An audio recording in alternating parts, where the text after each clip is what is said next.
dari hasil evaluasi ujian nasional berbasis komputer tingkat SMA dan SMK yang telah dilalui oleh para siswa, ternyata permasalahan utama adalah padamnya listrik pada saat pelaksanaan serta jaringan internet yang tidak stabil.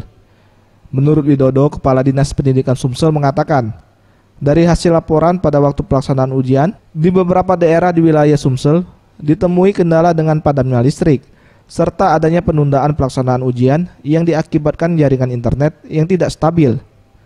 Hal ini menjadi perhatian serius untuk pihak terkait yang terlibat dalam pelaksanaan ujian nasional ini.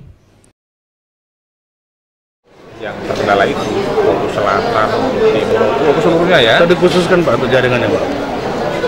Ya harusnya vendor penyedia itu tolong dong jangan kota-kota yang mapan yang diurusi, tapi kota yang baru akan bertumbuh karena mereka akan membutuhkan Anda. Ia menambahkan, secara keseluruhan pelaksanaan UNBK di wilayah Sumsel berjalan dengan baik, serta para siswa mampu mengerjakan soal, dan pengumuman kelulusan direncanakan akan dilakukan pada tanggal 2 Juni 2017. Farel Wisatria, Sriwijaya TV.